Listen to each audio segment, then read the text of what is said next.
Hello everyone, Jaspreet here. Welcome to my channel Computer Gyan. Subject is system software and today we are going to cover topic that is types of system software and this is part 2. Part 1 में भी हमने types की थी लेकिन वो video और जो आपके लिए मटेरियल था वो क्लियर नहीं था, तो इस मतलब जो आज की वीडियो इसमें मैं आपको मतलब पुराना भी रिपीट करवाऊंगी। तो हम स्टार्ट करते हैं video. First of all, types of system software. There are many types available for system software. The first one is assembler, compiler, interpreters, macro processor, linkers, loader, text editor, debugger, operating system and DBMS. And part 1 में मैंने आपको assembler और compiler complete करवाया था, ठीक है। तो अगर आपने असेंबलर और कंपाइलर को डीपली समझना है तो आप उसके लिए पार्ट 1 ज़रूर देखना। तो मैं इस मतलब वीडियो में पार्ट 3 से ही स्टार्ट करूँगी, लेकिन मटेरियल मैं आपको असेंबलर और कंपाइलर का भी प्रोवाइड करूँगी।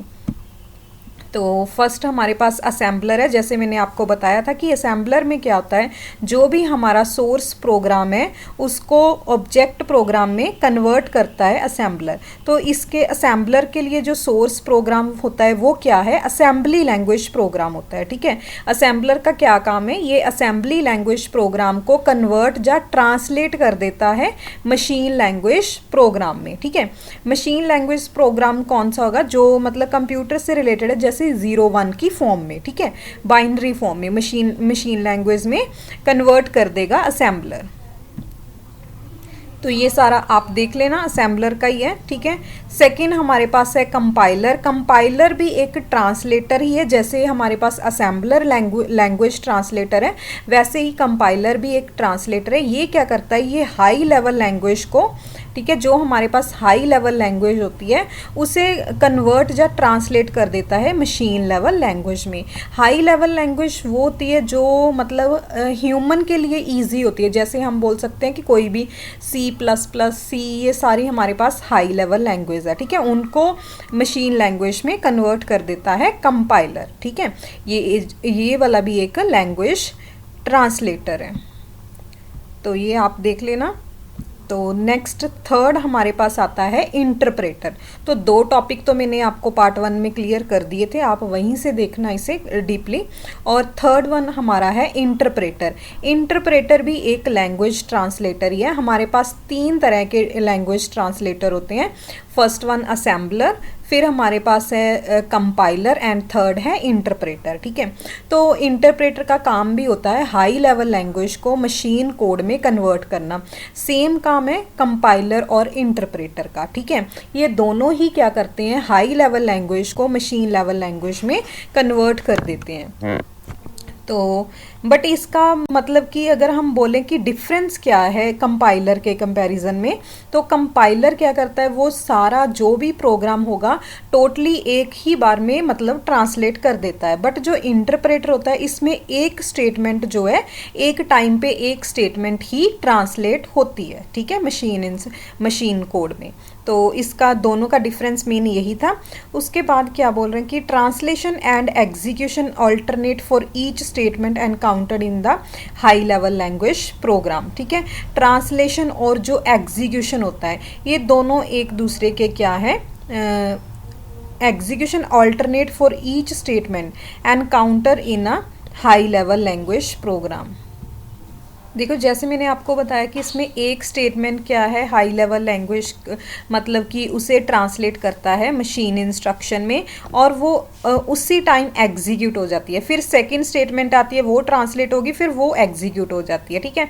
तो जो ट्रांसलेशन और एग्जीक्यूशन है, एक मतलब कि हर एक स्टेटमेंट के लिए ये ऑल्टरनेट चलता है। पहले एक स्टेटमेंट के लिए ट्रांसलेशन होगा, फिर एग्जीक्यूशन होगा, फिर नेक्स्ट स्टेटमेंट आएगी उसके लिए भी पहले ट्रांसलेशन होगा, फिर एग्जीक्यूशन होगा, ठीक है, ये था। जाएगा। और जो इंटरप्रेटर है वो क्या करता है, ट्रांसलेट वन इंस्ट्रक्शन, ठीक है, एक इंस्ट्रक्शन को ट्रांसलेट करेगा। The control unit executes the resulting machine code, और जो भी हमारे पास कंट्रोल यूनिट होती है वो क्या करेगी, उस जो मशीन कोड आएगा उसे तभी एग्जीक्यूट कर देगी। The next instruction is translated, फिर उसके बाद नेक्स्ट इंस्ट्रक्शन ट्रांसलेट होगी और कंट्रोल जो यूनिट है वो फिर मतलब उसको एग्जीक्यूट कर देगी। मतलब एक हम बोल सकते हैं कि पहले एक इंस्ट्रक्शन ट्रांसलेट हुई, एग्जीक्यूट हुई, फिर नेक्स्ट इंस्ट्रक्शन ट्रांसलेट हुई, एग्जीक्यूट हुई, ऐसे ही इसमें चलता है। जैसे कंपाइलर में तो एक बार में सारा प्रोग्राम चला जाता है, ठीक है, और सारा ही ट्रांसलेट हो जाता है। इसमें 1 बाय 1 इंस्ट्रक्शन जाती है।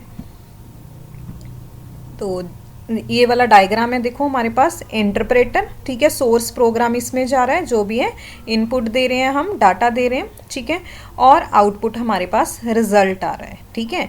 तो डायरेक्ट एग्जीक्यूशन, फिर जो भी डाटा हमारे पास आएगा, जिसमें जैसे एक इंस्ट्रक्शन हमने इनपुट दी और वही इंस्ट्रक्शन जब आएगी तो उस पर डायरेक्ट एग्जीक्यूशन परफॉर्म होती है। तो in case of compiler, compiler के केस में क्या होता है, the whole source program is translated into equivalent machine language program. मैं पहले ही आपको बता चुकी हूँ कि उसमें क्या होता है कि सारा जो भी सोर्स प्रोग्राम होगा, पूरा का पूरा प्रोग्राम है, वो ट्रांसलेट हो जाता है मशीन लैंग्वेज प्रोग्राम में, ठीक है। The object code thus obtained is permanently saved for future use and is used every time the program is to be executed. और जो ऑब्जेक्ट कोड होता है, ठीक है, वो क्या होता है, वो परमानेंटली सेव होता है फ्यूचर यूज़ के लिए, और हर टाइम पर हम उसे मतलब कि used every time the program is to be executed, जब भी प्रोग्राम एग्जीक्यूट होगा तब हम उसे यूज़ कर सकते हैं उस ऑब्जेक्ट कोड को, ठीक है। So repeated compilation is not necessary for repeated execution of a program. जैसे हमारे पास इंटरप्रेटर में बार बार रिपीट होता है, उसमें ठीक है क्या होगा, रिपीटेड कंपाइलेशन नेसेसरी नहीं है, ठीक है, प्रोग्राम के लिए। However in case of an interpreter, but जो हमारे पास इंटरप्रेटर का केस है उसमें no object code is saved for future use. Future use के लिए कोई भी ऑब्जेक्ट कोड सेव नहीं होता है, बिकॉज क्योंकि इसमें ऑल्टरनेट चलता है, ट्रांसलेशन और एग्जीक्यूशन प्रोसेस जो है वो ऑल्टरनेट चलती हैं, इसलिए इसमें ऑब्जेक्ट कोड जो है वो सेव नहीं होता फ्यूचर यूज़ के लिए। And the advantage of an interpreter, अगर हम बोले कि इंटरप्रेटर का कंपाइलर के ऊपर क्या एडवांटेज है, तो ये कि फास्ट रिस्पॉन्स देता है to change in the source program. मतलब सोर्स प्रोग्राम को ट्रांसलेट करने के लिए सब मतलब कंपाइलर के कंपैरिजन ये फास्ट रिस्पॉन्स देता है, ठीक है। The interpreter eliminates the need for a separate compiling run after each program change to add features और करेक्ट एरर। देखो इंटरप्रेटर क्या करता है, एलिमिनेट कर देता है, जो मतलब कि अलग से कंपाइलिंग करनी होती है रन टाइम पे, ठीक है, उसे एलिमिनेट कर देता है। After each program change to add features, मतलब कि जब कोई प्रोग्राम फीचर ऐड करता है या फिर मतलब एरर्स हैं उन्हें भी करेक्ट कर देता है, तब उस टाइम पे एलिमिनेट कर देता है, मतलब सेपरेट कंपाइलिंग की ज़रूरत नहीं होती, ठीक है, मेन यही था। और ये वही रिपीट हो गया हमारे पास। अब है compiler is more complex program, ठीक है, कंपाइलर जो है वो ज़्यादा कॉम्प्लेक्स है, इंटरप्रेटर के कंपैरिजन कंपाइलर ज़्यादा कॉम्प्लेक्स है। Interpreter are easy to write, मतलब इसे राइट करना ईजी है, and they do not require large memory space for the computer, मतलब कि इसे ज़्यादा मेमोरी की ज़रूरत नहीं पड़ती, ठीक है, मेमोरी स्पेस ये कम यूज़ करता है। इंटरप्रेटर की बात हो रही है। The interpreter however is a time consuming translation, और अगर हम बोलें कि कंपाइलर के कंपैरिजन ये टाइम कंज्यूम करता है, ठीक है, because each statement must be translated every time it is executed from the source programme. जब सोर्स प्रोग्राम को एग्जीक्यूट किया जाएगा, हर मतलब कि हर स्टेटमेंट पहले वो क्या होगी, ट्रांसलेट होगी। दस अ कंपाइल्ड मशीन, जो हमारा कंपाइल्ड मशीन प्रोग्राम है, रन मच फास्टर देन अ इंटरप्रेटेड प्रोग्राम। फिर क्या है कि जो कंपाइल्ड मशीन प्रोग्राम है वो मतलब कि फास्टर है, ठीक है, देन द इंटरप्रेटेड प्रोग्राम। अगर हम प्रोग्राम का कंपैरिजन करें तो ये हमारे पास क्या है, कंपाइल्ड मशीन प्रोग्राम जो है वो ज़्यादा मतलब कि फास्टर है इंटरप्रेटेड प्रोग्राम से। नेक्स्ट हमारे पास है मैक्रो प्रोसेसर। मैक्रो प्रोसेसर क्या है? वो एक सिस्टम, ये भी एक सिस्टम सॉफ्टवेयर है।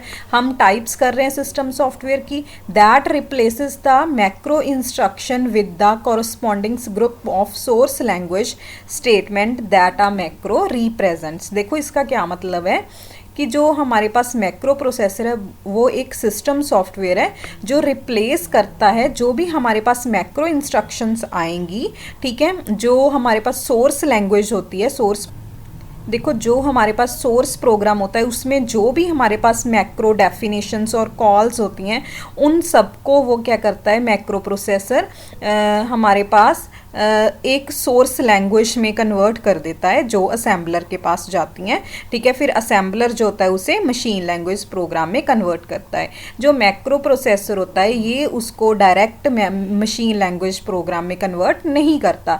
ये सिर्फ इसका काम क्या है, जो भी मतलब कि देखो program with macro definition and call, जो भी हमारे पास प्रोग्राम जो हमारे पास रिपीट होते हैं, ठीक है, उनके लिए मेनली यूज़ होता है। देखते हैं हम आगे। देखो ये क्या हो गया, इसमें क्या आएगा, प्रोग्राम विदाउट मैक्रोज, मतलब इसमें जो भी प्रोग्राम आएगा उसमें कोई मैक्रोज नहीं होंगे। देखो मैक्रो इंस्ट्रक्शन क्या है, एक सिंगल लाइन एब्रीविएशन है for a group of statement. मतलब मान लो एक हमारे पास ग्रुप है, ठीक है, उसके लिए हमने एक सिंगल लाइन एब्रीविएशन यूज़ कर दी, उसे हम बोल देते हैं macro instruction. The use of macro processor, जो मैक्रो प्रोसेसर जो उसे मतलब इंस्ट्रक्शन को ट्रांसलेट करता है, ट्रांसलेट नहीं मतलब कि कन्वर्ट करता है, ठीक है, मतलब कि सोर्स प्रोग्राम में। तो use of macro processor arises, कब यूज़ होता है ये processor, when a source program contains A set of statement repeatedly. देखो जब एक सेट ऑफ स्टेटमेंट है वो एक प्रोग्राम में बार बार रिपीट्स हो रही हैं, ठीक है, रिपीट हो रही हैं, मतलब स्टेट का एक हमारे पास ग्रुप है स्टेटमेंट का, वो बार बार रिपीट हो रहा है प्रोग्राम में, तो उसके लिए हम मैक्रो प्रोसेसर यूज़ कर देते हैं, ठीक है।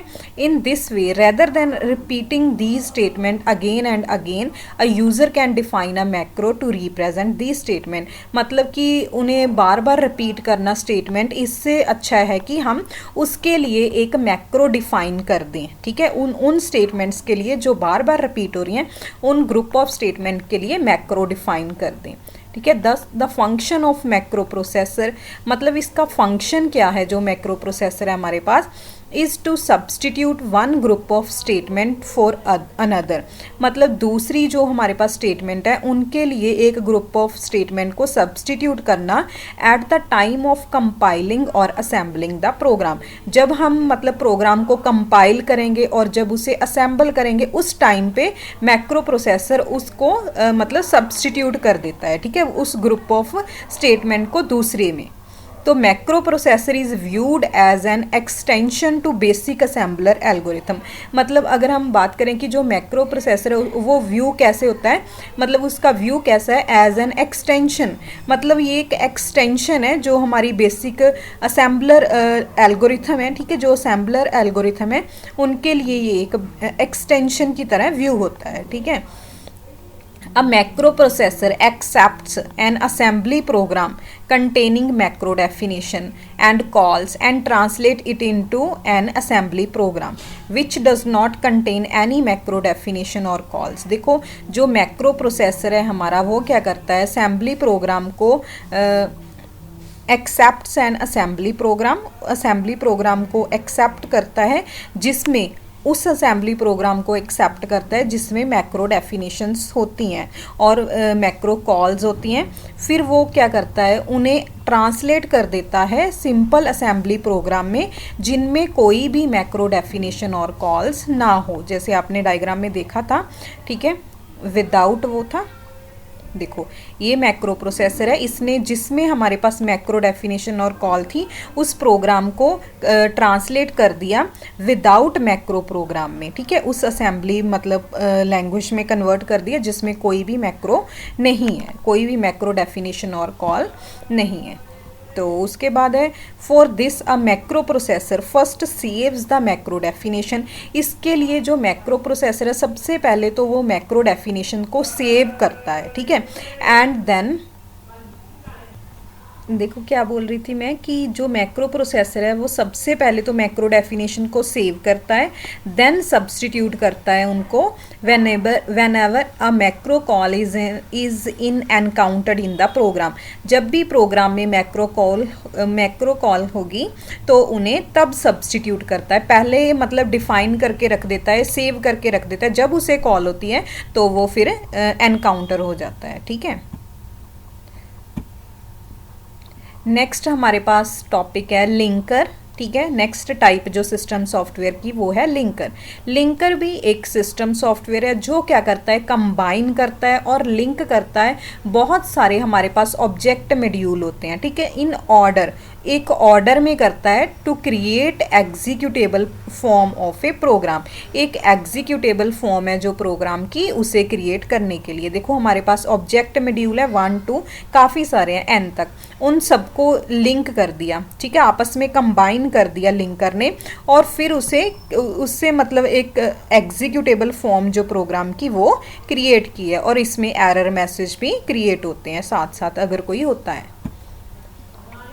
जैसे देखो the two main function of a linker, linker के दो मेन फंक्शन होते हैं, are to resolve external references, जो बाहरली उनकी एक्सटर्नल रेफरेंसेस हैं उन सबको रिजॉल्व करना, एंड टू परफॉर्म रीलोकेशन। ठीक है, जो उनकी पहले मतलब उन्हें कोई रेफरेंस दी होती है उन सबको हटा के एक नई लोकेशन उन्हें प्रोवाइड करना, ये लिंकर का काम होता है। मतलब वो यही देखो कि अलग अलग हमारे पास ऑब्जेक्ट मॉड्यूल थे, उन सबका एड्रेस कुछ और था, जब उसने लिंक करके उन्हें कंबाइन करके एक एग्जीक्यूटेबल फॉर्म में क्रिएट कर दिया तो उसका जो मतलब लोकेशन, उसे मतलब लोकेशन जो प्रोवाइड की जाएगी वो एक अलग से होगी। ठीक है, तभी हम बोलते हैं कि वो रीलोकेशन परफॉर्म करता है। The need of linker arises when source program consists of a large number of modules each of which may have been separately compiled or assembled। देखो लिंकर की ज़रूरत कब पड़ती है हमें, जब सोर्स प्रोग्राम जो है उसमें हमारे पास लार्ज नंबर ऑफ मॉड्यूल्स होते हैं। जब मतलब हमारा जो सोर्स प्रोग्राम है जिसे हमने ट्रांसलेट वगैरह करना होता है, जब उसमें बहुत ज़्यादा मॉड्यूल्स होंगे तब हमें लिंकर की ज़रूरत पड़ती है। ईच ऑफ विच में हैव बीन सेपरेटली कंपाइल्ड और असेंबल्ड, और वो जो हमारे पास मॉड्यूल होते हैं, ठीक है, तो वो सब सेपरेटली ही कंपाइल्ड होते हैं और असेंबल्ड होते हैं। उसके मतलब जब कंपाइलर का काम हो गया, असेंबलर का काम हो गया, उसके बाद ही लिंकर का काम आता है। ठीक है, इन सच अ केस जो कंपाइलर असेंबलर है is able to compile assemble each module of program by itself with a little और no information from other parts of the program. मतलब कि बस इसमें क्या है कि जो असेंबलर और कंपाइलर है वो अपना जो काम है वो करते हैं, हर एक मॉड्यूल में जो है, ठीक है, उन्हें कंपाइल कर देते हैं, असेंबल कर देते हैं, ये उनका पार्ट है। दस इट इज़ रिस्पॉन्सिबिलिटी, मतलब कि जो मेन रिस्पॉन्सिबिलिटी है, जो जिन मॉड्यूल्स को मतलब कि प्रोग्राम के जिन मॉड्यूल को कंपाइल किया गया है, असेंबल किया गया है, उनको आपस में लिंक करना, ठीक है, ये मेन रिस्पॉन्सिबिलिटी हमारे पास लिंकर की होती है। देखो वही है, all such object files produced by the compiler assembler, जो भी कंपाइलर असेंबलर ने एक फाइल, ऑब्जेक्ट फाइल क्रिएट की है, उनको कंबाइन करना लिंकर की रिस्पॉन्सिबिलिटी होती है। और फिर उससे वो क्या करता है, प्रोड्यूस करता है executable form of the program. जो चीज़ एग्जीक्यूट होगी, आपको भी पता कि प्रोग्राम एग्जीक्यूट होता है, ठीक है, जो एग्जीक्यूटेबल वाली फॉर्म होती है वो लिंकर ही प्रोड्यूस करता है। देन क्या है हमारे पास, during the process of combining object module, जब ऑब्जेक्ट मॉड्यूल को वो कंबाइन कर रहा होता है उस प्रोसेस में क्या है, लिंकर रीलोकेट्स देम, लिंकर उनको रीलोकेट करता है। रीलोकेट मतलब एड्रेस उनका कोई और देता है, ठीक है। Since the codes are generated by compiler assembler assuming the same fixed start address for all module, मतलब कि जो हमारे पास कंपाइलर और असेंबलर होते हैं उनके पास वो जो स्टार्टिंग पर एड्रेस होता है सारे मॉड्यूल का वही रहता है, बट लिंकर उन्हें रीलोकेट कर देता है, ठीक है। Another responsibility of a linker is to resolve और एडजस्ट एक्सटर्नल रेफरेंस, वही बात है कि जो उनकी एक्सटर्नल कोई रेफरेंस दिया गया था, उन्हें कोई लोकेशन प्रोवाइड की गई थी, उनको रिजॉल्व करना, ठीक है। When a program consist of a large number of module, जब हमारे प्रोग्राम के पास बहुत ज़्यादा नंबर ऑफ मॉड्यूल्स होते हैं तो वन मॉड्यूल में यूज़ अ वेरिएबल और function which is defined in some other module. तो ऐसा होता है कि एक मॉड्यूल जो भी वेरिएबल्स और फंक्शन यूज़ कर रहा होता है तो वो दूसरे मॉड्यूल में डिफाइन हुए होते हैं, ठीक है। दस the undefined entity in the first module, और जैसे मान लो हमारे पास दो मॉड्यूल है, जो फर्स्ट मॉड्यूल में हमने वेरिएबल और फंक्शन यूज़ किए हैं वो सेकंड में मतलब सेकंड में डिफाइन किए हुए हैं, तो फिर फर्स्ट मॉड्यूल में वो अनडिफाइन है, ठीक है। तो इज़ एन एक्सटर्नल सिंबल, वो उसके लिए एक एक्सटर्नल सिंबल बन गया, which gets defined when the module are combined together at a time of linking. देखो जब हम उन्हें लिंक करते हैं लिंकिंग के टाइम पे वो उनको क्या करता है, देखो डिफाइन मतलब कि कंबाइन कर देता है, ठीक है। Thus a linker needs to fill up the blank left by assembler compiler regardings all these external reference, मतलब जो उन्हें रेफरेंस नहीं मिली थी जो फर्स्ट मॉड्यूल यूज़ कर रहा था, ठीक है, वेरिएबल और फंक्शन, उनको वो लिंकर जो है अलग से मतलब कि वो प्रोवाइड कर देता है। Linker also produces error messages if some external reference could not be resolved even after consulting all the object module। जब देखो लिंकर चेक करता है कि ऑब्जेक्ट मॉड्यूल को वो लिंकिंग कर रहा है, अगर उस टाइम पे कोई मतलब कि एक्सटर्नल रेफरेंस मतलब उससे नहीं हो पाई, ठीक है, रिजॉल्व नहीं हो पाई, तभी लिंकर एक एरर मैसेज भी देता है। मतलब हम बोल रहे हैं कि उसका काम ही ये है कि वो रिजॉल्व करता है एक्सटर्नल रेफरेंस की अगर कोई प्रॉब्लम है, तो अगर नहीं हुई तो वो एरर मैसेज देता है। तो आज का हमारा टॉपिक कंप्लीट हो गया। अगर आपको कोई भी प्रॉब्लम है तो आप कमेंट सेशन में मुझे बोल सकते हैं। थैंक्स फॉर वॉचिंग, और अगर आपको वीडियो पसंद आई है तो आप इसे लाइक और सब्सक्राइब ज़रूर करें।